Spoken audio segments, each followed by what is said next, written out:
جو سب سے پہلی نشانی ہے، ٹھیک ہے، جو ہونے والی ہے، وہ ہے دجال کا خروج، پھر عیسیٰ علیہ السلام کا نزول، اور مہدی، عیسیٰ علیہ السلام اور دجال، مسیح دجال، یہ تینوں علامتیں ایک وقت میں ایک وقت ہونے والی ہیں۔ پچھلی کڑی سے اس کڑی کو میں یوں جوڑوں گا کہ سب سے پہلے جو ہے امام مہدی آئیں گے، امت مسلمہ ان کے ہاتھ پر بیعت کریں گی، نیکوکار بدکار برے لوگ مارے جائیں گے، جنگ ہوں گی خود مسلمانوں میں سے اور اس کے علاوہ کافروں میں سے۔ اس کے بعد امن و امان کا ایک ماحول ہو جائے گا، دنیا جو ہے 7، 8 یا 9 برس تک جو ہے ایسا دورہ دیکھیں گی جو اس سے پہلے کبھی نہ دیکھا تھا۔ اس کے بعد ایک زمانہ آئے گا کہ انہی کے زندگی کے ایک وقت میں، ایک مرحلے میں، واللہ عالم یہ کب ہوگا ہم نہیں جانتے، لیکن امام مہدی کے زندگی میں ایک مرحلہ آئے گا کہ جس مرحلے میں دجال کا خروج ہوگا، اور دجال کا جب خروج ہوگا تو اس کو ختم کرنے کے لیے اللہ رب العزت نے اپنی ایک آیت، ایک نشانی اپنے ایک نبی کو اس سے پہلے اٹھا لیا تھا۔ جب اس کی قوم نے یا ان کی قوم نے انہیں قتل کرنے کا منصوبہ ارادہ کیا اور اللہ رب العزت نے ان کو بررفع اللہ علیہ، اللہ نے کہا، اللہ نے اپنے طرف انہیں اٹھا لیا اور بلا لیا، اب اس نبی کے آنے کا وقت ہوگا۔ تو بہرحال یہ دوسری علامت یا بڑی علامتوں میں پہلی علامت، امام مہدی کے دور میں ہی یہ سلسلہ ہوگا کہ دجال جو ہے خروج کر جائیں گا، وہ نکلیں گا، جس کے کڑی اور سلسلے میں پھر عیسیٰ علیہ السلام آئیں گے، اور اس کے بعد دیگر علامتیں ایک کے بعد ایک، پے در پے، ایک کے بعد ایک چلیں گی۔ جو حدیث میں نے آپ کے سامنے جو ہے پڑھی، یہ ایک حدیث کا مختصر سا حصہ تھا جس میں نبی اکرم صلی اللہ علیہ وسلم فرمایا، ان الساعۃ لا تکون حتی تکون 10 آیات، قیامت ہرگز قائم نہ ہوں گی جب تک کہ تم 10 آیتیں نہ دیکھ لو گے، اس کی 10 بڑی بڑی نشانیاں نہ ظاہر ہو جائیں گی، قیامت تب تک قائم نہیں ہوں گی، جس میں سے فرمایا 10 آیات، الدخان، دھوئیں کا نکلنا، اس کے بعد فرمایا والدجال، اور مسیحی دجال کا خروج، اس کا نکلنا، پھر فرمایا والدابہ، اور زمین سے ایک جانور کا نکلنا، وطلوع الشمس من المغرب، اور سورج کا مغرب سے نکلنا۔ بہرحال حدیث اور طویل ہے، لمبی ہے۔ تو اس حدیث میں جو علامتیں بتائی نبی اکرم صلی اللہ علیہ وسلم نے، اس میں ایک علامت ہے والدجال، کہ دجال کا خروج یہ علامت قیامت کی بڑی نشانی ہے، اور میں اور آپ جیسے کہ ہم جانتے ہیں علامت یہ قیامت کی یہ بڑی نشانی آنے کے بعد توبہ قبول نہیں ہوں گی۔ دجال، عیسیٰ علیہ السلام، سورج کا مغرب سے نکلنا، یہ نشانیاں اب جو ہے توبہ کے دروازے بند ہے، یاد رکھیے ایک شخص کے لیے۔ اس سے پہلے کہ اس نے توبہ کر لی تھی ایمان لا کر، یا اگر مومن تھا تو نیک کام کر لی، مطلب توبہ کر لی اور نیکی میں بڑھ گیا تو ٹھیک ہے، ورنہ توبہ کے دروازے بند ہے، یاد رکھیے۔ اسی لیے نشانیوں کو جاننا بہت زیادہ اور بھی ضروری ہے ایک مومن کے لیے، اس لیے کہ توبہ اور استغفار کے دروازے بند ہونا ایک بہت زبردست اللہ رب العزت کے ایک رحم، اور جو رحم اور کرم انسان پہ ہوتا ہے کہ اس کے خطاؤں کو معاف کرنے، اس نے توبہ کیا وہ بند کر دے گا، اس سے پہلے جو کرنا ہے کر لے، توبہ کر لے اپنے گناہوں کی۔ تو بہرحال دجال، اسے مسیحی دجال بھی کہا جاتا ہے۔ اب مسیحی دجال کیوں کہا جاتا ہے، اس کا یہ اسم اس طرح سے کیوں کہا جاتا ہے، اس کے مختلف بہرحال معنی جو علماء نے لکھے ہیں کہ وہ جھوٹا ہوگا، وہ ایک آنکھ سے کانا ہوگا، اس وجہ سے اسے مسیحی دجال کہا جاتا ہے۔ یا دجال کا معنی ہوتا ہے وہ جو دجل اور فریب، دھوکے بازی، جھوٹ، مکر یا کس جھوٹ کے اندر بالکل اعلیٰ درجے کا، پرلے درجے کا جھوٹا، اس کو کہتے ہیں دجال، بولتے نامزان میں یہ تو دجال ہے، مطلب جھوٹا ہے۔ تو یہ لفظ ہم سب جانتے ہیں، اس کے تعلق سے بہت ساری غلط فہمیاں ہیں۔ انشاءاللہ عزیز اس عنوان کے اندر میں نے جہاں تک ہو سکی کوشش کی ہے کہ تمام تر روایتیں آپ کے سامنے میں صحیح درجے یا حسن درجے کی رکھوں۔ تو دجال جب ہے اس کے تعلق سے جو سوالات ہمارے ذہن میں آتے کہ مسیح دجال کون ہے، ایک سوال یہ آتا کہ آج وہ موجود ہے، اسی طرح جو کیا اس سے پہلے بھی کبھی اس کو کسی نے دیکھا ہے، اس کا کیا معاملہ ہے، اس کی علامت کیا ہوں گی، یہ کب نکلیں گا، اسی طرح اس کی خروج کے سبب اسباب کیا ہوں گے، کیا وجوہات ہوں گی جب یہ نکلیں گا۔ دجال جو ہے، اس کے علاوہ جو دجال کے بارے میں جو غلط عقائد ہے وہ دیکھیں گے، اور اسی طرح اس سے محفوظ کیسے رہا جائے اس کا طریقہ بھی انشاءاللہ عزیز میں آپ کے سامنے رکھوں گا جو کتاب و سنت سے ثابت ہے۔ اب آئیے چند باتیں دیکھتے ہیں دجال کے تعلق سے۔ دجال کون ہوگا؟ تو یاد رکھ لیجیے دجال اولاد آدم میں سے ایک شخص ہے۔ دجال اولاد آدم میں سے ایک شخص ہوگا جس کو اللہ رب العزت نے کچھ خاص طاقتیں دے رکھی ہوں گی اپنی طرف سے، یہ اس کی خود کی کوئی خصوصیت نہیں ہوں گی، یاد رکھیے۔ دجال اولاد آدم میں سے ایک شخصیت، ایک شخص ہوگا جس کو اللہ رب العزت نے اپنی جانب سے کچھ خصوصی طاقتیں دے رکھی ہے، جو عام انسانوں کو یا دیگر انسانوں کو اللہ نے وہ طاقتیں اور قوتیں عطا نہ کی ہے۔ اللہ تعالیٰ لوگوں کی آزمائش اور امتحان کے لیے اسے بھیجیں گا۔ دجال میرے اور آپ کے اور مومنوں کے امتحان کے لیے آئیں گا۔ اسی طرح نبی اکرم صلی اللہ علیہ وسلم نے اس کے تعلق سے جو متنبی کیا اور اس کی گمراہیوں کو واضح کیا اور ہمیں تاکید کی کہ اس کی گمراہی میں مت آنا، اس لیے کہ تمہارے لیے دجال آزمائش، اور کیوں نہ ہو، دجال ایسی کڑی آزمائش ہے کہ نبی اکرم صلی اللہ علیہ وسلم فرماتے ہیں ہر نبی نے اس کے تعلق سے اپنی قوم کو ڈرایا، حتیٰ کہ آدم علیہ السلام نے اپنی قوم کو اس سے ڈرایا۔ سبحان اللہ، پہلے نبی ہیں، انسانی کی طرف بھیجے گئے، انہوں نے بھی اس سے ڈرایا اور ہر نبی نے ڈرایا، اور آپ صلی اللہ علیہ وسلم نے کہا لیکن کچھ باتیں میں تمہیں وہ بتاؤں گا جو اس سے پہلے کوئی نبی نہ بتا سکا، مطلب اللہ نے اسے نہیں بتائی وہ بات۔ کہا کہ دجال ایک آنکھ سے کانا ہوگا، اندھا ہوگا، ایک آنکھ خراب ہوں گی، اور یاد رکھنا تمہارا رب کانا نہیں ہے۔ اس سے مطلب یہ ہے کہ یاد رکھ لو وہ اپنے آپ کو رب اعلان کریں گا، تو اللہ کی اسماء و صفات کا علم حاصل کر لو اور جان لو کہ تمہارا رب کانا نہیں، وہ اندھا نہیں، اس کی ایک آنکھ خراب نہیں ہے۔ سمجھے آپ بات؟ یہ اضافی علم ہے جو اللہ کے رسول فرماتے مجھے ہی دیا گیا، اس سے پہلے نہیں تھا کسی کو۔ بہرحال تو دجال کے بارے میں جو معلومات ہے رکھنا ہمارے لیے انتہائی ضروری ہے، یاد رکھیے۔ نبی اکرم صلی اللہ علیہ وسلم کی حدیث ہے، حذیفہ بن یمان رضی اللہ عنہ فرماتے ہیں اور کہتے ہیں، صحیح بخاری کی روایت ہے کہ شر اور فتنوں کے تعلق سے جتنے سوالات میں کرتا تھا کوئی دوسرا صحابی نہیں کرتا تھا۔ ہر بار یہ کچھ نہ کچھ فتنوں کا سوال کرنے لگا، یہ کیسا ہوگا، وہ کیسا ہوگا، اس کا کیا معاملہ ہوگا۔ تو وہ کہتے ہیں کہ شر فتنوں کے بارے میں سوال کرتے تھے کہ کہیں اس میں مبتلا نہ ہو جائے، اور میں وہ کہتے اس لیے سوال کرتا تھا اور دیگر صحابہ بھی کرتے تھے کہ کہیں ہم وہ فتنے میں نہ آ جائے، وہ فتنے سے بچنے کے لیے ہم سوالات کرتے تھے۔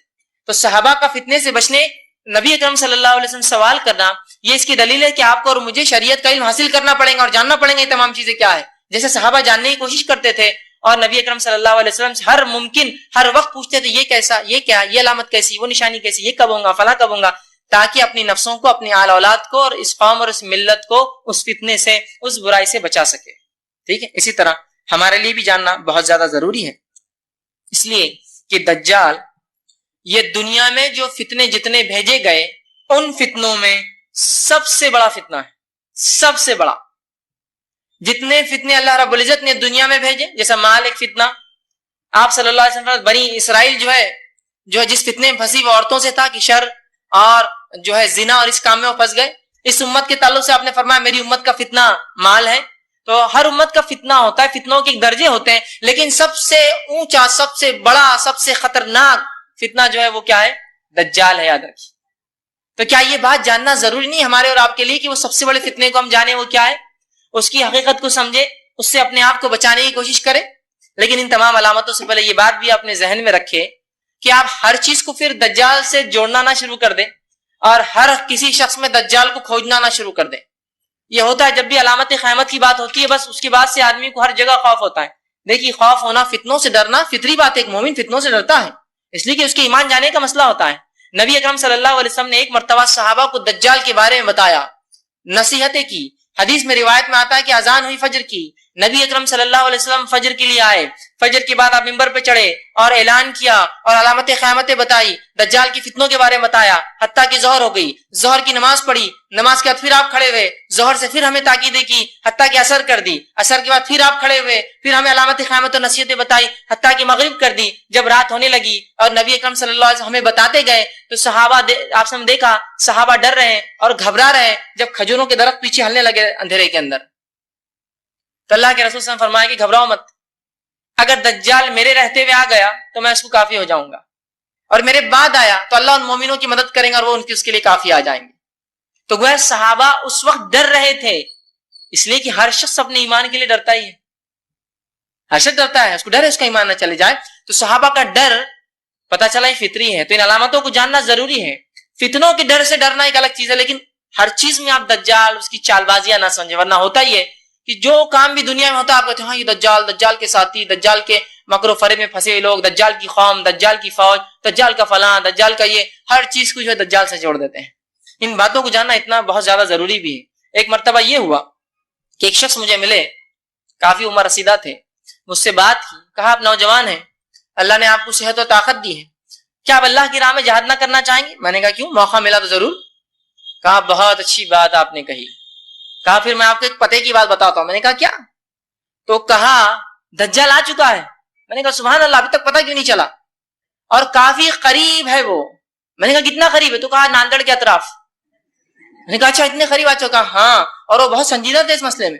کہا ہاں اسی لیے تو میں نے آپ کی تعریف کی، آپ کی جوانی کی اور آپ کی صحت کی، تو ضرور میں تو بوڑھا ہو گیا پتہ نہیں اس کے آنے تک بچوں نہ بچوں، آپ ضرور جانا۔ میں نے کہا لیکن حدیثوں میں ناندڑ کا تذکرہ نہیں کہ دجال وہاں آئیں گا۔ میں نے کہا وہ فتنہ مچاتے ہوئے آ چکا ہے، تو میں نے کہا اس سے پہلے کون سے شہر میں فتنہ مچایا اس نے؟ تو کہا ہاں وہ تو نہیں پتا چلا لیکن یہاں آ گیا پتا چل گیا۔ میں نے کہا ایسا تو حدیث میں کہیں وارد نہیں، جہاں سے نکلیں گا اس کی وضاحت ہے، جہاں جائیں گا اس کی وضاحت ہے، کہاں نہیں جائیں گا اس کی وضاحت ہے، کیا کریں گا اس کی وضاحت ہے، کیا نہیں کر سکتا سب وضاحت ہے، تو آپ نے تو سیدھا اس کو یہاں لا لیا۔ تو پھر تھوڑے وہ کشمکش میں آئے، کہا میں سوچ کر، میں نے کہا اور سوچیے ایک بار اور تذکرہ کیجیے اور معلومات ان ڈیپتھ نکالیے کہ اتنی بڑی خبر معلوم کیسے نہیں ہوئی، چھوٹی موٹی خبر فلاں کتے نے کاٹ لیا، یہ پان کی پچکاری پھسل گیا، اس کے منہ پہ کیلا لگا، اس کو جوتا پڑتے پڑتے بچ گیا، دن بھر چلتی ہے، اتنی بڑی خبر دجال کا آنا اور میڈیا نے رپورٹ نہیں کیا، ایسے کیسے ہو سکتا ہے؟ تو تھوڑے فکر مند ہو گئے۔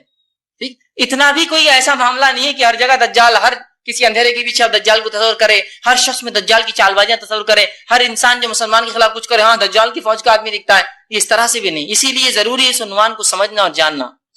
آئیے آگے جو ہے جہاں دجال کی معلومات رکھنا ضروری ہے تاکہ اس کے مکر، فریب، فتنے اور فساد سے ہم اپنی حفاظت کر سکیں، اسی طرح جو ہے یہ بات بھی جاننا ضروری ہے کہ اللہ رب العزت جس کو بچانا چاہے وہی بچ سکتا ہے اس کے فتنوں سے، یہ بات بھی اپنی جگہ طے ہے۔ کوشش ہمارا کام ہے، جاننا ہمارا کام ہے اور اللہ سے دعا کرنا ہمارا کام ہے، لیکن یہ بات یاد رکھ لیجیے اللہ رب العزت ہی اس کے فتنوں اور شر سے جس کو بچا لے وہ بچ سکتا ہے۔ اب اس کا نام مسیح دجال کیوں ہے؟ تو مسیح دجال اس لیے کہا جاتا ہے اسے کہ اس کی ایک آنکھ جو الٹی آنکھ ہوں گی، بائیں آنکھ، یہ خراب ہوں گی، تو علماء لکھتے ہیں اس وجہ سے اس کو مسیح اور دجال جھوٹ کی وجہ سے، مسیحی دجال مطلب ایک آنکھ سے اندھا جھوٹا۔ اسی طرح علماء لکھتے ہیں کہ وہ چونکہ ساری زمین پر گھومیں گا، دجال جب نکلیں گا ظہور کریں گا تو پوری زمین پر گھومیں گا، کوئی شہر کوئی بستی اس کی فتنے سے نہیں بچنے والی، یاد رکھیے، تو گھومیں گا چونکہ پورے اس میں، تو لہذا چونکہ وہ گھومیں گا اس وجہ سے اس کو مسیحی کہا جاتا ہے، گھومنے والا، گھوم کر جو دجل، مکر، فریب، جھوٹ کو پھیلائیں گا، مسیح دجال، یہ اس کے اسم، اس کے جو ہے نام کے تعلق سے آتا ہے۔ اسی طرح جو ہے دجال کا دعویٰ کیا ہوگا؟ یاد رکھیے دجال کا دعویٰ یہ ہوگا اور بہت بڑا دعویٰ کریں گا، پہلے وہ دعویٰ کریں گا ایک نیک شخص ہونے کا، دوسرا وہ دعویٰ کریں گا نبی ہونے کا، تیسرا وہ دعویٰ کریں گا رب ہونے کا، یہ اس کا دعویٰ ہوگا، یاد رکھیے، پہلا نیک شخص، دوسرا نبی، اور تیسرا وہ اپنے آپ کو جو ہے اللہ جو ہے اعلان کر دیں گا۔ اور نبی اکرم صلی اللہ علیہ وسلم اس تعلق سے وضاحت کی اور فرمایا اور یوں کہا، جس کو جو ہے صحیح بخاری نے روایت کیا، بے شک دجال کانا ہے اور تمہارا رب کانا نہیں، یاد رکھو، مطلب وہ رب ہونے کا دعویٰ کریں گا، ارے مسلمانوں جان لو اللہ رب العزت کانا نہیں ہے، ایک آنکھ اس کو نہیں ہے، ٹھیک، یا ایک آنکھ خراب نہیں ہے اس کی، تمہارا رب کانا نہیں ہے، جبکہ دجال کیا ہوگا؟ کانا ہوگا، رب ہونے کا دعویٰ کریں گا۔ نبی اکرم صلی اللہ علیہ وسلم کے دور میں جب آپ صلی اللہ علیہ وسلم صحابہ کو دجال کے بارے میں بتایا تو صحابہ جو ہے اس معاملے میں بڑا غور و فکر کرنے لگے، اور ایک شخص تھا جس کے اندر کچھ صفتیں صحابہ نے دیکھی جو نبی اکرم صلی اللہ علیہ وسلم دجال کے تعلق سے بتایا کرتے تھے، انہوں نے ایک شخص میں وہ صفت دیکھی، اس کا ایک بڑا لمبا واقعہ آتا ہے وہ بھی رکھ دیتا ہوں۔ ابن سیاد نامی ایک شخص تھا جو یہودی تھا، اس کے والدین یہودی تھے، یہ بھی یہودی تھا، اور صحابہ اس کے تعلق سے سوچا کرتے کہ یہ شاید دجال ہے۔ اور روایت میں آتا ہے، صحیح مسلم کی روایت ہے، عبداللہ ابن عمر رضی اللہ عنہما اس حدیث کے راوی، وہ کہتے ہیں، اور یہ کہا آپ نے فرمایا کہ حضرت عمر بن خطاب اور چند دیگر لوگ ابن سیاد کے پاس جانب روانہ ہوئے اور نبی اکرم صلی اللہ علیہ وسلم بھی ان کے ساتھ گئے۔ وہ فرماتے آگے، انہوں نے اسے بنو مغالہ کے ایک قلعے کے پاس لڑکوں کے ساتھ کھیلتا ہوا پایا۔ اس وقت ابن سیاد بلوغت کے قریب تھا، مطلب یہ جوان نہیں ہوا تھا، وہ چھوٹا بچہ تھا ایک۔ نبی اکرم صلی اللہ علیہ وسلم کی جو ہے آمد کا اس وقت اسے پتا چلا جب آپ صلی اللہ علیہ وسلم ساتھ میں تھے، صحابہ کو ساتھ چلے۔ ابن سیاد جس کے بارے میں صحابہ کو شک تھا، جو صفتیں جو بتائی تھی آپ صلی اللہ علیہ وسلم نے، اس لڑکی کے اندر کچھ باتیں دکھتی تھی، صحابہ نے آپ صلی اللہ علیہ وسلم بیان کیا، آپ صلی اللہ علیہ وسلم نے کہا چلو پھر دیکھتے ہیں تاکہ وضاحت ہو جائے صحابہ کے سامنے کہ ایسا ہے یا نہیں ہے۔ وہ گئے، ابن سیاد کو یہ پتہ ہی نہیں چلا، آپ صلی اللہ علیہ وسلم جب پیچھے گئے اور اس کی پیٹھ پر ایک زوردار مارا تب اسے پتا چلا کہ اللہ کے رسول صلی اللہ علیہ وسلم آئے ہیں۔ اس کے بعد رسول اکرم صلی اللہ علیہ وسلم فرمایا اور کہا، کیا تو گواہی دیتا ہے کہ اللہ کے سوا اللہ کا میں رسول ہوں؟ کیا تو گواہی دیتا ہے میں اللہ کا رسول ہوں؟ تو ابن سیاد نے کہا کہ تم امیوں کی طرف بھیجے گئے نبی ہو۔ میں نہیں مانتا یہ بات کو، امیوں کی طرف، عربوں کی طرف بھیجے گئے نبی ہو۔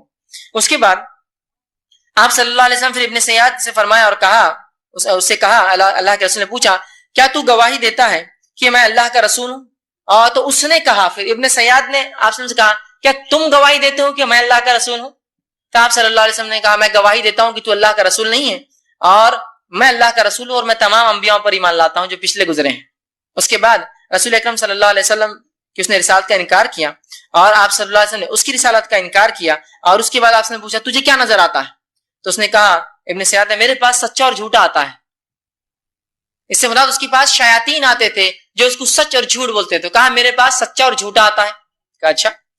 اس کے بعد ابن سیاد نے جو ہے جب کہا میرے پاس, آپ نے فرمایا پھر تو تیرا معاملہ تو خلط ملط ہو گیا, تو دجال نہیں, دجال یقینی ہوگا, خلط ملط نہیں, سچا اور جھوٹا نہیں, اس کو پتا ہوگا وہ کیا ہے.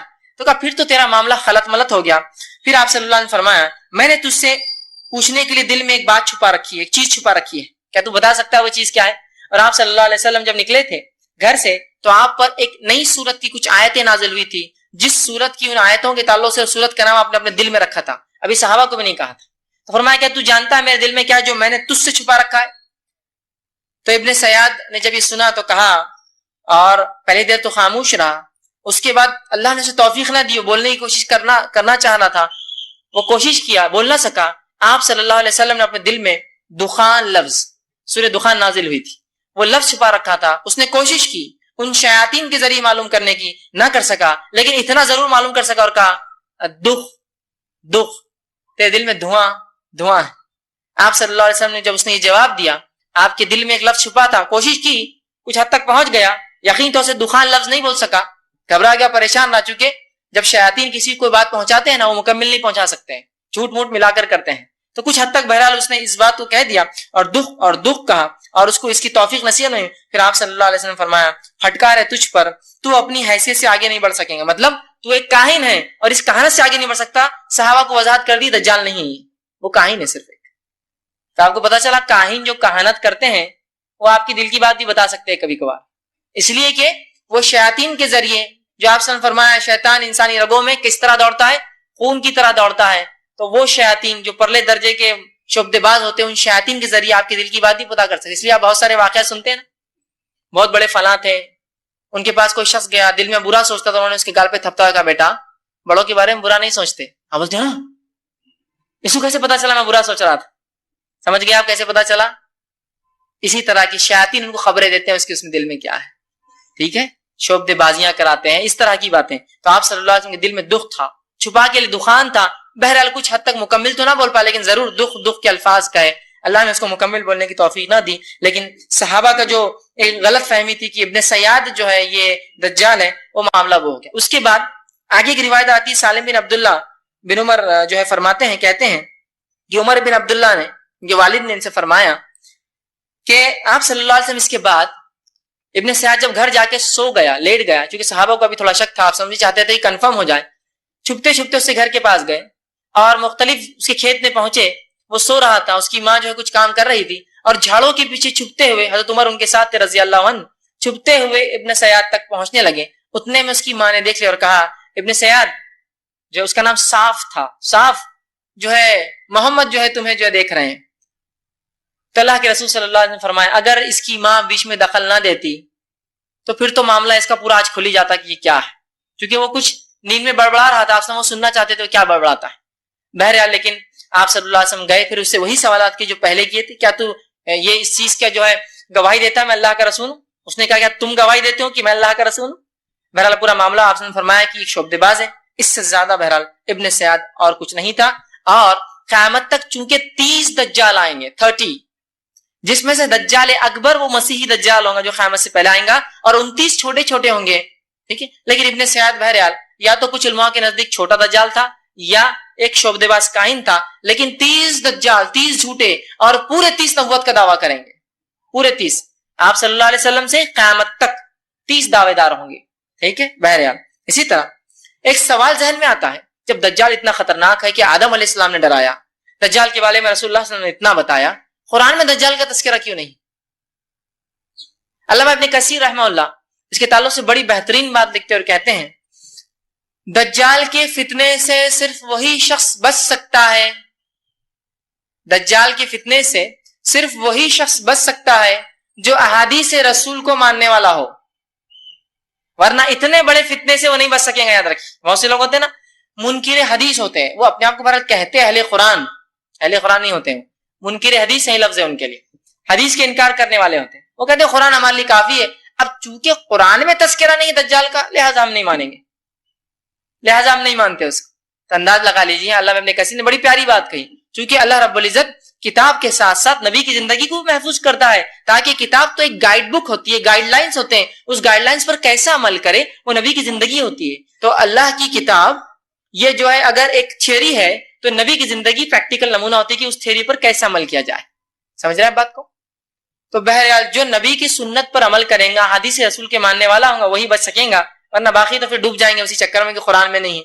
اور واقعتاً قرآن میں بہت ساری باتیں نہیں ہیں علامت قیامت کے تعلق سے، چند باتیں تو ہے، عیسیٰ علیہ السلام کا آنا، یاجوج و ماجوج کا خروج ہونا، زمین سے جانور کا نکلنا، سورج کا مشرق مغرب سے نکلنا، کچھ ہے، سب نہیں ہے، لیکن تو اس میں سے یہ بھی ایک بڑی نشانی موجود نہیں ہے۔ تو بہت سے لوگوں کو ایک شبہ ہوتا ہے، شبہ کا جو بہرحال آپ ازالہ کر لیں، ٹھیک ہے۔ اسی طرح آپ صلی اللہ علیہ وسلم نے 10 نشانیاں فرمائی کہ قیامت سے پہلے 10 نشانیاں آئیں گی، اور یہ 10 نشانیاں میں جب ایک آ جائیں گی تو باقی ایسے آئیں گی جیسا مالا ٹوٹنے کے بعد موتی ایک کے بعد ایک کھسکنا شروع ہو جاتا ہے، بالکل فوراً ایک کے بعد ایک، ٹھیک۔ اسی طرح جو ہے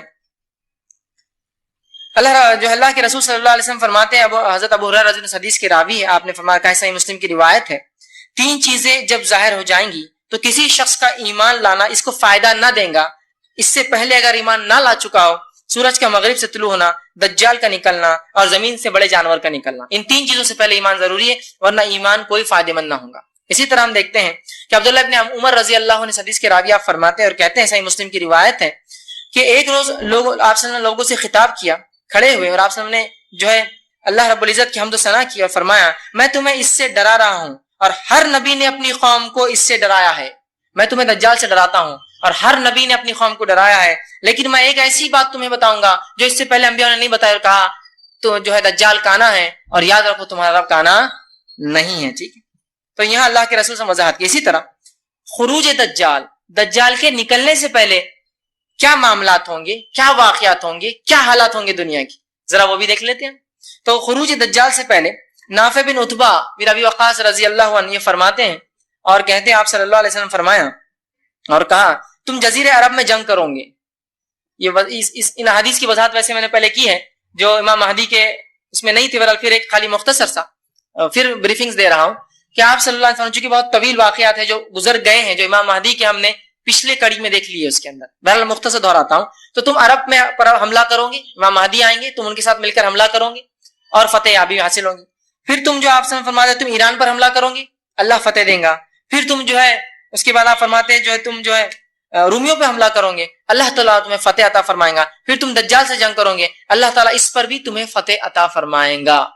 تو یہ سلسلہ ہوگا کہ مسلمانوں کی جنگیں ہوں گی، امام مہدی ہوں گے، مسلمان ایران عراق سے لڑیں گے اور مسلمان روم سے لڑیں گے، اور خود جزیرۃ العرب کے اندر چونکہ برائی پھیل جائیں گی، پہلے وہی جنگ ہوں گی، اس کو ختم کیا جائے گا، اور اس کے بعد جو ہے دجال کا فتنہ نکلے گا۔ یہ فتنہ کب نکلے گا اس کے تعلق سے بہرحال وقت نہیں کہ میں وضاحت پوری کروں، بس حدیث کا مختصر جو ہے ایک ٹکڑا اور جملہ رکھ دیتا ہوں، جو ہم نے پچھلی بار دیکھا تھا امام مہدی کے، اس میں امام مہدی آ جائیں گے، اس کے بعد عیسائی اور مسلمانوں میں صلح ہوگی، صلح ہونے کے بعد مسلمان ایک تیسرے دشمن سے لڑیں گے، تیسرے دشمن سے لڑیں گے تو وہاں یہ ہوگا کہ یہ بات طے ہوں گی پہلے شرائط میں کہ کوئی یہ نہ کہیں گا کہ صلیب کی جیت ہوئی، جو مسلمان ان کا معاہدہ ہوگا، اور عیسائیوں کا جو تیسرے محاذ تیسرے دشمن سے لڑیں گے۔ ابھی دشمن بہرحال کون ہے؟ اکثر علماء نے کہا وہ یہود ہوں گے، ان سے لڑیں گے، اور اس کے بعد جب واپس آئیں گے جنگ جیت کے، ایک ٹیلے پر مسلمان رکیں گے تو ایک شخص اٹھیں گا اور عہد کو توڑ دیں گا، اور ایک صلیب اٹھا کر کہیں گا صلیب کی جیت ہوئی، مطلب صلیب بنیاد بنا جیت کی، اس کی وجہ سے ہم جیت گئے۔ ایک مسلمان جو ہے شخص اٹھیں گا اور اس عیسائی جو کہیں گا صلیب کی جیت ہوئی، اسے قتل کر دیں گا، یا ایک روایت میں اس کی صلیب کو توڑ دیں گا، جس پر عیسائی اپنا عہد توڑ دیں گے، حالانکہ پہلے انہی کی غلطی سے عہد ٹوٹیں گا، ان کا پہلے عہد ہو چکا ہوگا۔ اب مسلمان ان سے جنگ لڑیں گے، کئی جنگیں ہوں گی جن میں بہت سے عیسائی بھی قیدی بن کے مسلمان کے پاس آئیں گے، اور یہ مسلمان ہو جائیں گے پھر، اور مل کر مسلمانوں کے ساتھ پھر عیسائیوں سے لڑیں گے۔ یہ جنگ کا معاملہ چل رہا ہوگا، مسلمان پھر اس جنگ کو جیتیں گے۔ اس جنگ میں جو لشکر جائے گا مدینے سے نکلیں گا، اس لشکر کے 3 حصے ہو جائیں گے، ایک حصہ تو جب سامنے والی فوج کو دیکھیں گا ڈر کر بھاگ جائیں گا، اللہ کے فرماتے ہیں ان کی اللہ توبہ کبھی قبول نہیں کریں گے۔ دوسرا لشکر وہ ہوگا جو لڑیں گا، مطلب 1/3 بھاگ جائیں گا، اب 2/3 لڑیں گے، جس میں سے 1/3 مارے جائیں گے اور 1/3 انتقال کر جائیں گے، شہید ہو جائیں گے، اور اللہ کے نزدیک یہ سب سے بہترین شہید ہوں گے. اس کے بعد آپ فرماتے ہیں 1/3 زندہ بچیں گے اس جنگ میں, مطلب 1/3 بھاگ گئے, 1/3 شہید, 1/3 زندہ بچیں گے, اور اتنا مال غنیمت ملے گا کہ کسی کو انتہا نہیں. مسلمان اپنی تلواروں کو زیتون کے جھاڑوں پر لٹکائیں گے, آرام کریں گے. اس سے ایک بات یہ بھی پتہ چلتی ہے, زیتون کے جھاڑ اکثر کس علاقے میں ہوتے, اللہ نے اس علاقے قسم بھی کہا والتین والزیتون, یہ فلسطین کا علاقہ ہے, یہاں زیتون ہی اگتا ہے اور دوسری کھیتیاں نہیں ہوتی. تو وہاں مطلب اتنی کثرت ہوں گی کہ فوج اس پہ رکیں گی آرام سے, اور کوئی آواز دیں گا مسلمانوں تمہارے گھروں میں دجال آ گیا ہے. مسلمان خوفزدہ ہوں گے کہ ہم تو گھروں سے نکلے اور دجال آ گیا, فوراً بھاگیں گے. پہلی خبر جھوٹی, دوسری خبر جھوٹی, تیسری خبر سچی ہوں گی. 2 بار جھوٹ بولیں گا شیطان, دجال آ گیا, مسلمان بھاگ جائیں گے. پھر لوگ آئیں گے بولیں گے آپ جھوٹ کوئی نہیں بولیں گے, پھر اعلان کریں گے دجال آ گیا, مسلمان جائیں گے, پھر دیکھیں گے خبر جھوٹ, تیسری آواز سچی ہوں گی, تیسری بار وہ ظہور ہو جائیں گا. تو یہ چند حالات تھے جو بیک گراؤنڈ میں چل رہے تھے, جو امام مہدی کے اسے میں نے لیا تھا. اب ان حالات میں, ان حالات جنگوں کے علاوہ 6 مزید اور چیزیں ہوں گی جب دجال نکل رہا ہوں گا, اس کے خروج کے بعد 6 مزید. وہ کیا کیا ہوں گی؟ سب سے پہلے آپ صلی اللہ علیہ وسلم فرماتے ہیں, جو حضرت جو ہے راشد بن سعد رضی اللہ عنہ حدیث کے راوی, وہ کہتے ہیں, مسند احمد کی روایت ہے, جب جو ہے استخر فتح ہوا تو ایک منادی نے اعلان کیا خبردار ہو جاؤ دجال ظاہر ہو چکا ہے. اب یہ ایک شہر ہے استخر, اس کا نام حدیث میں آتا ہے. یہ شہر جو ہے یہاں جو ہے یہ جو ہے ایران کا ایک قدیم شہر ہے, یاد رکھیں استخر. بہرحال قدیم زمانے میں ایک شہر تھا, آج بھی کچھ آبادیاں ہیں. تو اس شہر میں مسلمان جنگ لڑیں گے اور وہاں اعلان ہوگا کہ دجال نکل گیا ہے. اسے 2 باتیں ہوتی, ہو سکتا ہے مسلمان ایک ساتھ کئی فرنٹس پہ لڑ رہے ہوں گے مہدی کے ساتھ, ادھر بھی جنگیں چل رہی ہیں ایران عراق میں, ادھر بھی جنگیں چل رہی ہیں فلسطین اور اس کے علاقے میں. وہ امکانات کافی ہے, یاد رکھیے. ٹھیک, اس لیے فرمایا کہ فتح اور منادی اعلان دے گا کہ دجال نکل گیا, تو ایک جنگ ہوں گی. اس مقام پہ جب مسلمان ہوں گے تو وہ ہوں گا. اب بہت سے شہروں کے تعلق سے آپ تاریخ جانتے ہیں جو آپ کے زمانے میں نہیں تھے, جو تھے آج نہیں ہے. ہو سکتا ہے قیامت سے پہلے پھر آباد ہو جائے, ہوتا ہے نا اس طرح سے. آبادیاں ایک شہر میں بستی ہے, شہر اجڑ جاتے ہیں, پھر کئی زمانوں بعد سال 2000 سال 4000 پھر آبادیاں وہاں بس جاتی ہے. ٹھیک, تو بہرحال وہاں ہوں گا. اسی طرح آپ فرماتے اور کہتے ہیں, اور آپ نے فرمایا دجال اس وقت تک نہیں نکلیں گا جب تک کہ لوگ اس کا ذکر سے غافل نہ ہو جائیں. دوسری چیز کہ دجال جب تک نہیں نکلیں گا جب تک کہ لوگ اس سے غافل نہ ہو جائیں, حتیٰ کہ خطیب اپنے وعظ اور نصیحت میں بھی اس کو بھول جائیں گے. مطلب لوگ دینی شرعی علم سے اتنے دور ہو جائیں گے کہ دجال کو بھول جائیں گے, تب تک دجال نہیں آئے گا, یاد رکھ, جب تک کہ اس کو بھلا نہ دیا جائے. دوسرا, ایک تیسری بات آپ فرماتے ہیں, تم یہ کہتے ہو اچھا تھا میں تمہیں بتا چکا ہوں کہ میں رسول اللہ صلی اللہ علیہ وسلم سے یہ بلکہ تیسری بات آپ فرماتے ہیں دجال کے تعلق سے کہ جب تک لوگ غافل نہ ہو جب تک جو ہے دجال جو ہے نہیں نکلیں گا. اسی طرح دجال کی جسمانی علامتیں کیا ہوں گی, یاد رکھیے, جسمانی فزیکل صفتیں کیا ہوں گی. تو یاد رکھیے دجال کی اتنی تفصیلی جسمانی صفتیں آپ نے بتائی کہ ان صفتوں کو پڑھنے کے بعد میں سمجھتا ہوں ایک بیوقوف آدمی ہے جو دجال کو انسان نہ سمجھے اور اس کو ٹی وی اور پتہ نہیں کیا کیا ہوتا ہے لوگوں کے پاس. ایک آنکھ والا ہوگا تو بولے ٹی وی ہے نا, ایک آنکھ دکھتی ہے نا. تو دجال کے بارے میں درس چل رہا ہو, دجال پہ ہی آپ دیکھ رہے ہیں. لوگوں کا معاملہ اس طرح سے ہے, چونکہ لا علمی اتنی عام ہو چکی ہے کسی کو انتہا نہیں, اور علم سے واقعتاً ہم اتنے دور ہے کہ کسی کو انتہا نہیں, کہ مطلب کبھی کبھار تعجب ہوتا ہے کہ کیا ہوگا اس قوم اور امت کا. ایک صاحب مجھے ایک واقعہ بتانے لگے, ہنسی بھی آتی ہے لیکن افسوس بھی ہوتا ہے, کہ ایک شخص جو ہے حج کے لیے گئے تو وہاں جو ہے مدینہ میں میوزیم ہے. اگر آپ میں سے کوئی حج عمرہ گیا دیکھا ہوں, مدینہ کی میوزیم کا وہاں بہت پرانی قدیم ایک سائیکل کھڑی ہوئی ہے. سائیکل ہوتی ہے نا, ایک قدیم سائیکل ہے, بہت پرانے بڑے ٹائر ہوتے تھے, اس کے پیچھے کا ٹائر چھوٹا, ایک نمونے کی طور میوزیم ہے. تو ایک شخص دوسرے شخص کو لا کر بتانے لگا اور کہنے لگا دیکھیے سائیکل آدم علیہ السلام کی. اندازہ لگا کیا حالت ہے مسلمانوں کی, آدم علیہ السلام کی سائیکل, یہ حالت ہے معاملہ. تو ہر چیز کو کر دیا, اتنی واضح صفتیں بتائی کہ کوئی بیوقوف, اس لیے میں کہہ رہا ہوں آخر میں یہ کہہ سکتا ہے کہ یہ انسان نہیں, کوئی مشین ہے, اے ٹی ایم مشینز ہے, کمپیوٹر سکرینز ہے, ایل سی ڈی, پتہ نہیں کیا کیا. بہرحال اتنی واضح نشانیاں. پہلی چیز جو آپ صلی اللہ علیہ وسلم نے جو واضح علامتیں بتائی, میں علامتیں رکھتا ہوں, جو خوبیاں بتائی اس کی علامتیں وہ یہ ہے.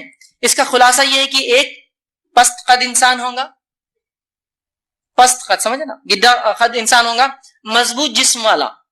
ابھی صفتیں میں دجال کی بتا رہا ہوں تو آپ ایک دوسرے پہ مت لگائیے, آس پڑوس کے لوگوں مت لگائیے, اتنا دیکھ تیرے لیے بول رہی ہے, ویسا مت کیجیے, ٹھیک ہے, ورنہ ہوتا ہے لگائیں. اس لیے کہ یہ آدم کی اولاد سے ہے تو کہیں نا کہ انسان ایک جیسے ہی ہوتے ہیں نا, اس لیے کہ آپ سمجھ میں صحابی کو ایک خطاب کر رکھا وہ اس صحابی سے ملتا جلتا ہے. اس کا مطلب یہ نہیں کہ کوئی برائی ہے, گڈھا ہونا, صحت مند ہونا, یہ ہرگز نہیں, لیکن اس کے اوصاف آدم کے بیٹوں میں ایسے اوصاف ہوں گے ٹھیک ہے. تو آپ نے فرمایا کہ پست قد ہوں گا, ٹھیک ہے, اسی طرح جو ہے مضبوط جسم والا ہوں گا, اسی طرح جو ہے بڑے سر والا شخص ہوں گا, اور فرمایا دونوں آنکھیں عیبدار ہوں گی, ایک آنکھ جو ہوں گی الٹی وہ بند ہوں گی, مطلب اس پہ چمڑا لگا ہوگا, سیدھا آنکھ نہیں ہوں گی.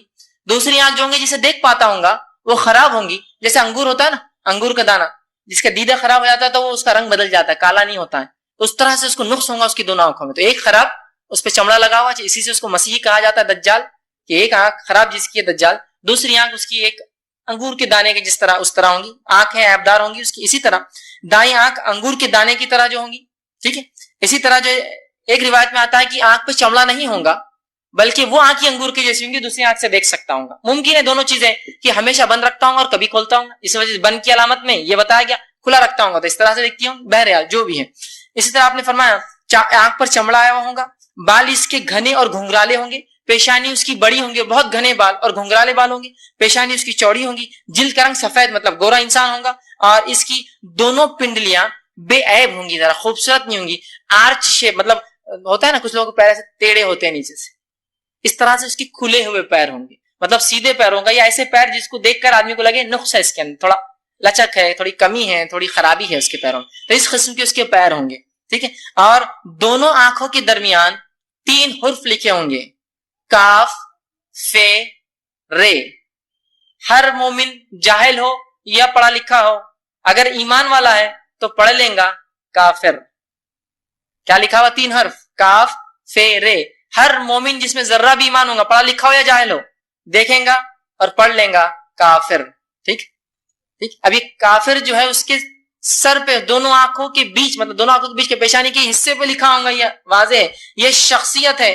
کچھ لوگ پتہ نہیں عجیب رہتے, کافر ہے نا لکھا ہوا تو کیا کرتے, امریکہ فرانس کافر, امریکہ اور فرانس, امریکہ کا فرانس کی فیرے, ہاں کافر. دیکھو کھلا مومن دیکھ لے رہا, پہچان لے رہا. دیکھو حدیث میں یہاں الفاظ ہے, اس کی آنکھیں ہے, یہ 2 چیزیں, فرانس اور امریکہ, آنکھوں کے بیچ الفاظ ہے, شخصیت بتائی جا رہی ہے. یہ نہیں کہا وہ اس دنیا کے میپ میں لکھا ہوا ہوگا کافر, وضاحت ہے, پیشانی چوڑی, دونوں آنکھوں کے بیچ میں, ہر شخص پڑھ لیں گا کاف فیرے. ایمان والا ہوگا تو چاہے ان پڑھ ہو چاہے پڑھا لکھا ہو, کافر. سمجھے, شخصیت ہے, واضح شخصیت ہے, یہ اس میں کوئی دو رائے نہیں کی یہ شخصیت نہیں, کوئی مشین, کوئی آلات, کوئی عجیب چیز ہے, بلکہ ایک شخصیت ہے, یاد رکھیں. ٹھیک, تو یہ جسمانی اوصاف ہے جو حدیث میں آئی. اسی طرح دجال کے ظاہر ہونے کی جگہ, صحیح مسلم کی روایت ہے, ابو بکر رضی اللہ عنہ حدیث کے راوی, آپ کہتے ہیں آپ صلی اللہ علیہ وسلم فرمایا, دجال مشرق میں ایک ایسی جگہ سے خروج کرے گا جس کو خراسان کہا جاتا ہے.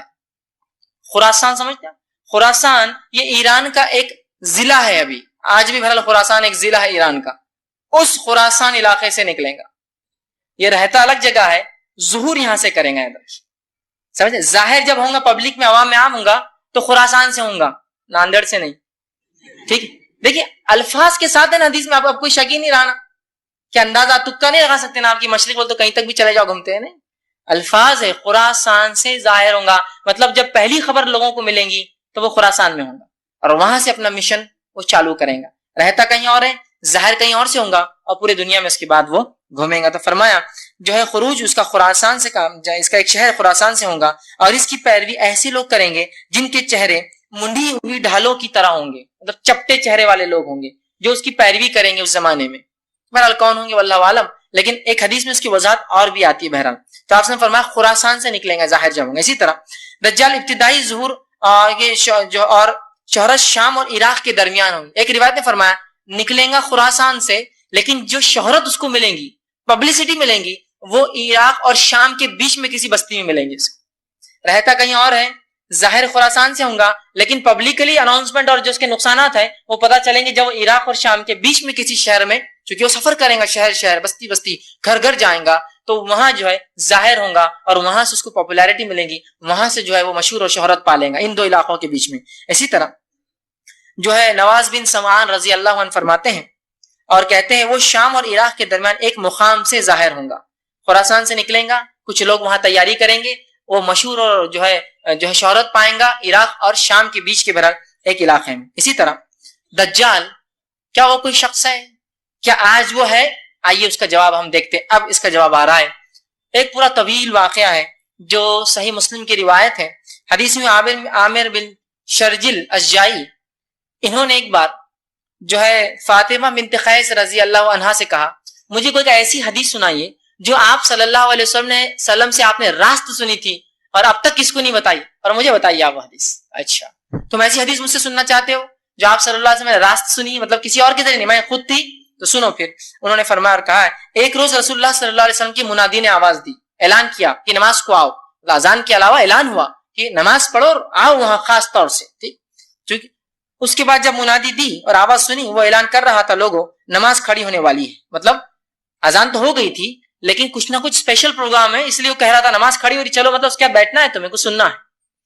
اس کے بعد وہ کہتی ہے کہ یہ سن کر میں بھی مسجد چلی گئی, اور جب میں صف میں کھڑی ہوئی تو مردوں کے بعد کی جو عورتوں کی پہلی صف تھی اس میں تھی, مطلب ایک دم فور فرنٹ, میں سب سے سامنے بیٹھی اور سن رہی تھی یہ سب چیزیں. جب آپ صلی اللہ علیہ وسلم نماز پڑھ چکے اور نماز پڑھنے سے آپ فارغ ہوئے تو آپ ممبر پر جلوہ افروز ہوئے, ممبر پر بیٹھے چڑھ کر, اور آپ صلی اللہ علیہ وسلم جو ہے آپ کا چہرہ خوشنما تھا, آپ کے چہرے پر مسکراہٹ تھی, آپ کے چہرے پر تبسم تھی, مسکراہٹ تھی, آپ خوش تھے جیسے کوئی چیز کی تصدیق ہو رہی, ہاں یہی تھا, ایسے ہی معاملہ تھا, خوش تھے آپ. اس کے بعد آپ صلی اللہ علیہ وسلم نے فرمایا کہا ہر شخص اپنی جگہ پر بیٹھ جائے اور میری بات غور سے سنیں, میں کیا سنانا چاہ رہا ہوں. مطلب نماز کے علاوہ منادی جو دی گئی تھی اس مسئلے کے لیے تھی, اور فرمایا بیٹھا رہے, اور فرمایا آپ نے فرمایا کہ اللہ کی قسم میں تم کو جو باتیں رغبت دلاتا تھا جو دجال کے تعلق سے, اب وہ باتیں جو میں نے تم سے کہی تھی دجال کے تعلق سے, ایک شخص اس کی تصدیق کرنے آیا ہے. کیا کہا خوش ہو کر کہ میں تم سے جو دجال کے تعلق سے اس کی فتنوں کے بارے میں بتاتا تھا, تم لوگوں کو اس چیز کی تصدیق کرنے کے لیے ایک شخص آج آیا ہے. اور تمیم الداری رضی اللہ عنہ یہ ایک عیسائی شخص تھے, یہ 30 لوگوں کے ساتھ ایک جہاز میں سفر کر کے کہیں جا رہے تھے جب تک یہ عیسائی تھے.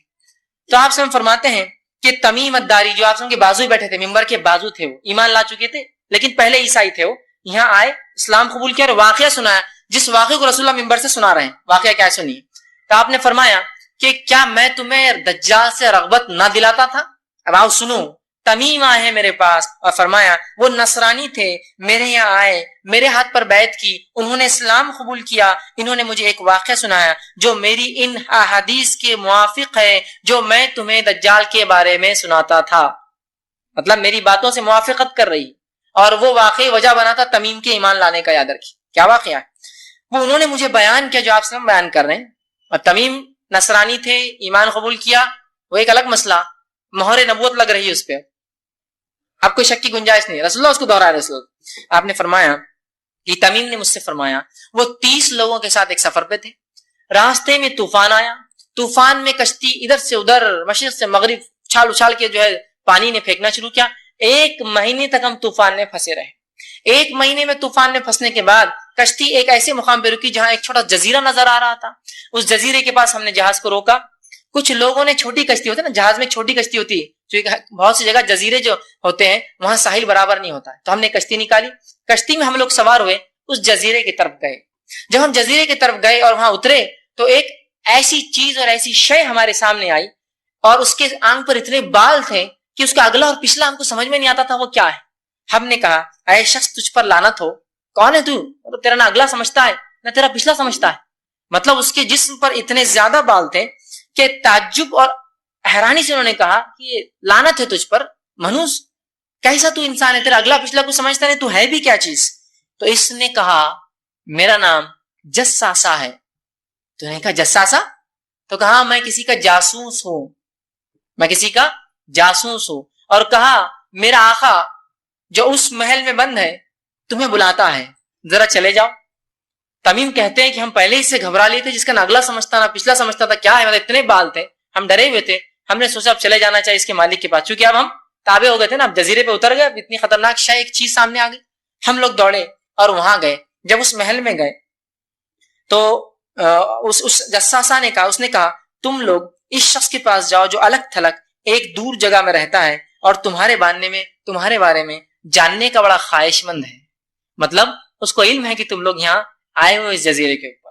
وہ کہتے ہیں کہ اس جساسا نے جب اپنا نام لیا تو ہمیں اندیشہ ہو گیا اور ہم یہ سوچنے لگے شاید یہ شیطان ہے, اور اب اس کی بات ماننا پڑیں گی.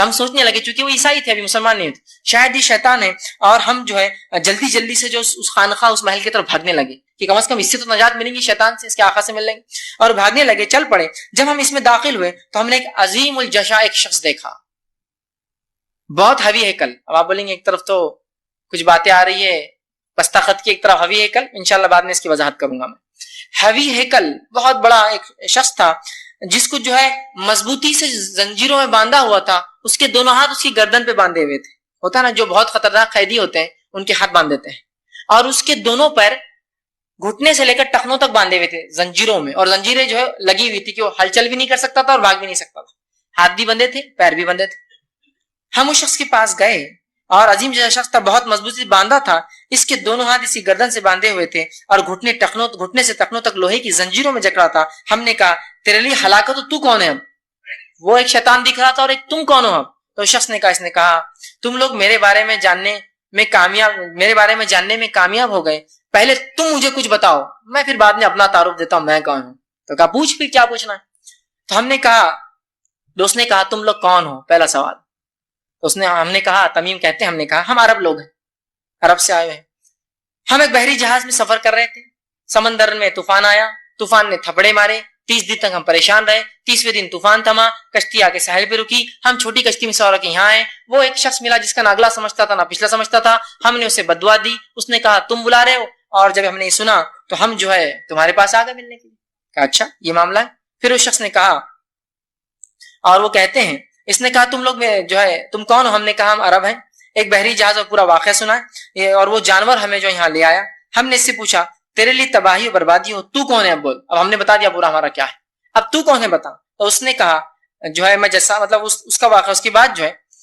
اس نے کہا تم لوگ اس بڑے محل میں آ جاؤ تو ہم اس کی بات سن کر آ گئے اور تمہارے جانب آئے اس نے کہا جو ہے مجھے جو ہے اب یہ چھوڑو کیا تھا مجھے بیسان کے بارے میں بتاؤ ابھی بھی اس نے اپنا تعارف نہیں دیا کہا مجھے بیسان کے بارے میں بتاؤ اور بیسان فلسطین کے ایک شہر کا نام یاد رکھے آج بھی وہ شہر تم وہ سب چھوڑو مجھے بیسان کے بارے میں بتاؤ میں اپنا تعارف ابھی نہیں دوں گا بعد میں دے دوں گا تو ہم نے کہا تم بیسان کے بارے میں کیا جاننا چاہتے ہو ایک شہر ہے تو اس نے کہا نہیں وہ نہیں پوچھنا چاہ رہا ہوں اس نے کہا مجھے یہ بتاؤ کیا اس میں اس کے درخت پھل دے رہے ہیں مطلب بیسان ایک جو ہے ریگستانی علاقہ تھا کہ اب اس علاقے میں درخت اگتے ہیں اور پھل دیتے ہیں اور پھول آتے ہیں تو انہوں نے کہا ہم نے کہا دیتے ہیں پھل دیتے ہیں پھول آتے ہیں اس نے کہا قریب ہے کہ اس کے درخت پھل دینا بند کر دیں گے پھر آگے اس نے سوال کیا اس نے کہا مجھے بحر تبریہ کے بارے میں بتاؤ بحر تبریہ یاد رکھیے یہ جو ہے فلسطین کے بیچ میں ایک بہت بڑا دریا ہے بحر تبریہ تو کہا مجھے بحر تبریہ کے بارے میں بتاؤ تو ہم نے پھر کہا اس کے بارے میں بتاؤ ہم نے کہا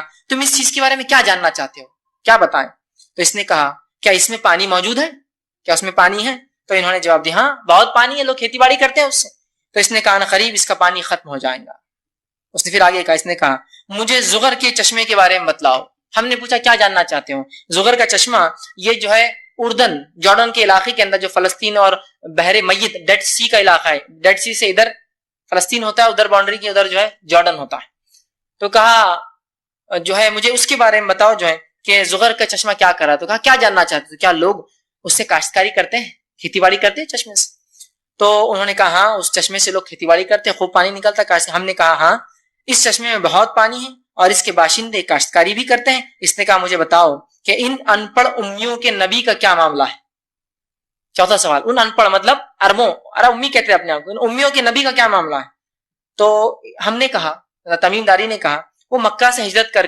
مدینہ چلے گئے اس نے سوال کیا کہ عربوں نے ان سے لڑائی کی ہم نے کہا عربوں نے لڑائی کی اور شکست بھی کھائی ان سے ٹھیک تو کہا عربوں نے لڑائی کی اور شکست کھائی اس نے کہا پھر نتیجہ کیا ہوا لڑائی کا تو ہم نے اسے خبر دی اور کہا تمام عربوں پر وہ غالب آ گئے اور سب ان کی اطاعت قبول کر رہے ہیں دھیرے دھیرے قبائل اطاعت کر رہے ہیں ایمان لا رہے ہیں اس نے کہا یہ سب ہو چکا ہے تو ہم نے کہا ہاں ہم نے کہا بالکل ہو چکا اس نے کہا یہی ان کے لیے بہتر تھا کہ ایمان لاتے یہ اچھا تھا ان کے لیے ایمان لاتے یہ ان کے لیے بہتر تھا اور اس نبی کی اطاعت کر لیتے اور یہی چیز وجہ بنی تمیم کے ایمان لانے کی بھی کہا بہتر تھا اس کے لیے کہ اس نبی کی اطاعت کرتے ایمان لاتے اب میں تمہیں اپنے بارے میں بتاتا ہوں جب سے میرے بارے میں پوچھ رہے تھے میں مسیحی دجال ہوں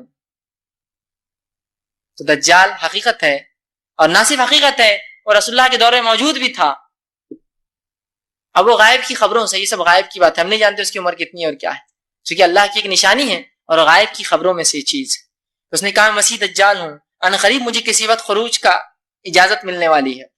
اور وہ کہتے ہیں ان زنجیروں میں جب یہ ہم خبریں دے رہے تھے اس کو اتنا خوش تھا کہ اس زنجیروں میں اتنے جگڑ کی بعد بھی اس کی خوشی اس کے جسم سے چھلک رہی تھی. تو جو ہلچل کرتا تو وہ زنجیروں کے اندر بھی اپنی خوشی کا اظہار کرا، ایسا ہو گیا، ایسا ہو گیا، یہ بھی ہو گیا. کہا اب میرے نکلنے کا وقت. کہا میں دجال ہوں، ان قریب مجھے نکلنے خروج ہونے کا اجازت ملیں گی، میں نکلوں گا اور ساری دنیا میں ہر شہر میں جاؤں گا اور 40 دن کا میرا سفر ہوگا، چکر لگاؤں گا، 40 دن چکر لگاؤں گا سوائے مکہ اور مدینہ کی. یہ 2 شہروں میں داخل نہیں ہو سکتا ہوں. اور فرمایا یہ 2 شہر مجھ پر حرام کر دیے گئے ہیں، ان میں سے کسی بھی شہر میں اگر میں داخل ہونے کی کوشش کروں گا تو میرا سامنا فرشتوں سے ہوگا جو ننگی تلوار لیے کھڑے ہوں گے اور مجھے وہ قتل کر دیں گے. مجھے ان شہروں میں داخلہ جو ہے سے روک دیا گیا ہے. مکہ اور مدینہ میں اس کے تمام راستوں پر فرشتے کھڑے ہوں گے، میں صرف ان 2 شہر چھوڑ کر سب جگہ جاؤں گا. فاطمہ بنت قیس رضی اللہ عنہا فرماتی ہے آپ صلی اللہ علیہ وسلم نے اپنا عصا، آپ تقریر دیتے ایک لکڑی کی عصا لے کر زمین پہ مارا اور کہا ھذا طیب، یہ ہے مدینہ طیب. اس لیے مدینہ کو طیبہ کہا جاتا ہے. وہ ایسی جگہ ہے جہاں دجال داخل نہیں ہو سکتا. تو کہا میں نہیں کہتا تھا یہ طیب ہے، اور 3 مرتبہ آپ نے مار کے کہا کیا میں نہیں کہتا تھا یہ طیب ہے، یہ طیب ہے، مطلب یہاں دجال داخل نہیں ہوگا.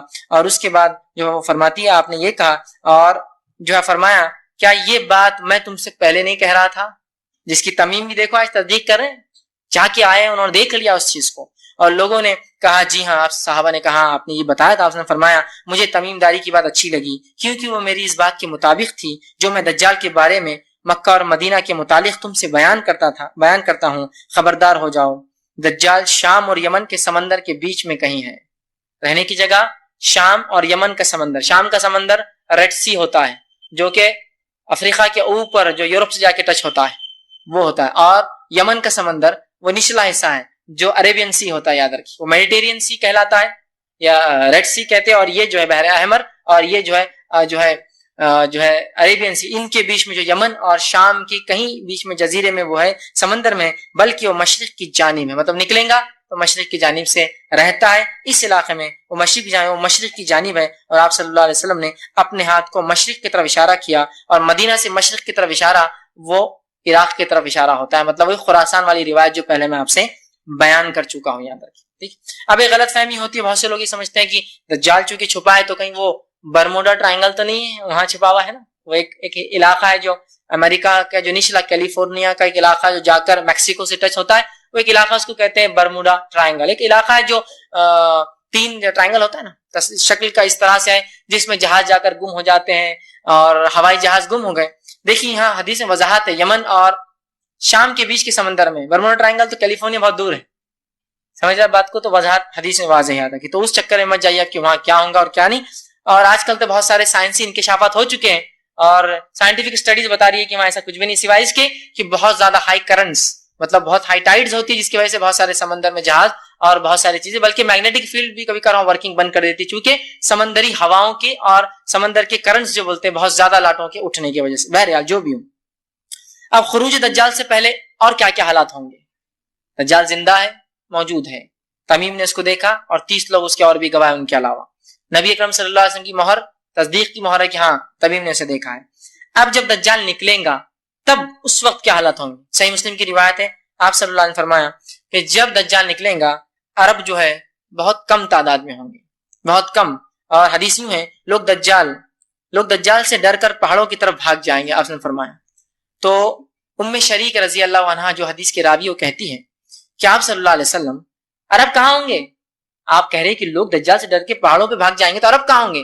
تو کہ عرب بہت کم تعداد میں ہوں گے، مطلب بہت سارے اس وقت شہید ہو جائیں گے، مارے جائیں گے یا موجود نہیں ہوں گے، بہت کم تعداد میں ہوں گے. ٹھیک ہے. اسی طرح دجال کے نکلنے سے پہلے مسلمان قسطنطنیہ کو فتح کریں گے. کانسٹینٹنیپول یاد رکھیں، قسطنطنیہ اس کو فتح کریں گے اور وہاں لڑائی ہوگی. معاذ بن جبل رضی اللہ عنہ حدیث کے راوی، مسند احمد کی حدیث ہے، آپ نے فرمایا بیت المقدس کی آبادی دراصل مدینے کی بربادی ہے. اس کے بعد فرماتے ہیں مدینے کی بربادی ہوئی تو ایک عظیم معرکہ شروع ہو جائے گا. وہ معرکہ شروع ہوا تو قسطنطنیہ فتح ہو جائے گا، اور جب قسطنطنیہ فتح ہو جائے گا پھر جلد ہی دجال ظاہر ہو جائے گا.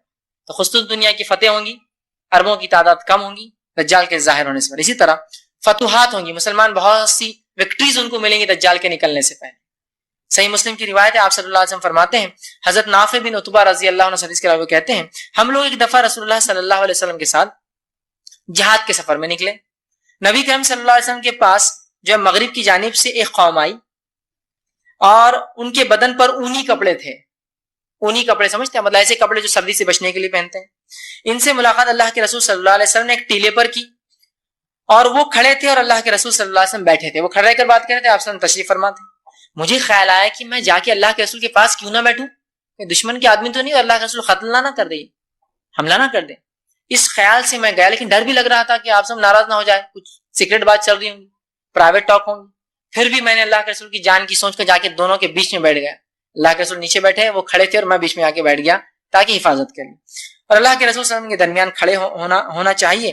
اور وہ کہتے ہیں کہ اللہ کے رسول ہم کو دھوکے سے قتل نہ کر دے. پھر میں نے کہا شاید اللہ کے رسول ان سے کوئی خفیہ بات چیت کر رہے. بہرحال میں آیا اور ان کے بیچ درمیان کھڑا ہو گیا. میں نے آپ سے 4 باتیں سیکھی جنہیں میں انگلیوں پر گن سکتا ہوں، جو آپ ان کو فرما رہے تھے، ان لوگوں سے کہہ رہے تھے. آپ نے فرمایا تم جزیرے عرب میں جنگ کرو گے تو اللہ تعالیٰ اسے فتح کر دے گا. پھر فرمایا پھر تم ایران پر حملہ کرو گے، اللہ تعالیٰ اسے فتح کر دے گا. پھر تم روم پر حملہ کرو گے، اللہ تعالیٰ تمہیں اسے فتح کر دے گا. پھر دجال پر حملہ کرو گے، اللہ تعالیٰ تمہیں اس معاملے میں بھی فتح یاب دے گا اور کامیاب کر دے گا. ٹھیک، تو یہ حالات ہوں گے دجال کے نکلنے سے پہلے. اسی طرح دجال کے نکلنے سے پہلے 3 ایسے سال گزریں گے، 3 ایسے سال ہوں گے جس کے تعلق سے آتا ہے کہ بہت سخت سال ہوں گے. اس سے پہلے ایک وضاحت بہرحال جو میں نے کہی تھی کہ ایک روایت میں دجال کم قد کا ہے، خوب چوڑا ہے، دوسرے اس میں تھا بہت لہیم شہیم آدمی ہے. حدیث میں ایک الفاظ آتے ہیں کہ دجال جب غصے میں آئے گا تو وہ بڑا ہو جائے گا. اللہ عالم کس طرح سے، چونکہ غائب کا معاملہ ہم نہیں جانتے، مطلب وہ بڑا ہو جائے گا. ہوتا ہے نا انسان غصے میں آئے تو کس طرح سے ہو جاتا ہے. ایک آدمی ہے ایک دم بیٹھا ہوا ہے، اپنی حیت بالکل دبلا پتلا، لیکن جب غصہ آئے تو آپ دیکھیے وہ بڑا دکھنے لگ جاتا ہے آپ کا، نا کھڑا ہو جاتا ہے، جوش میں ہاتھ نکال دیا، نسیں پھول گئی، اس کی پوری گردن موٹی ہو گئی ہے نا، پورا غصے سے بڑا ہو جاتا ہے. تو وہ غصے اور خوشی کی حالت میں بڑا ہوں گا اور شیطان حالت میں چھوٹا رہے گا. بہرحال چونکہ غائب کا معاملہ، پھر بھی جو بات تطبیق تھی دونوں کے بیچ میں یہ ہو سکتی ہے. اسی طرح جو ہے بارش نہ ہوگی. اب آپ کہیں گے 7 8 یا 9 سال امام مہدی جب آئیں گے تو سب سے اچھے دن ہوں گے. اب یہاں یہ روایت ہے کہ دجال کے آنے سے بارش، جبکہ امام مہدی زندہ ہے وہاں، یہ کیسے ہوگا؟ ہو سکتا ہے جو آپ کے ہاتھ تو ایمان لا جو مسلم سلطنت ہو وہاں خوشحالی ہوں گی، لیکن ابھی بھی آبادیاں باقی ہوں گی جہاں بدحالی ہوں گی. پاسبلٹی، ہائر پاسبلٹی ہے، چونکہ یہ سب غائب کی باتیں ہیں. کڑی کچھ جوڑنا ممکن نہیں ہوتا ہے.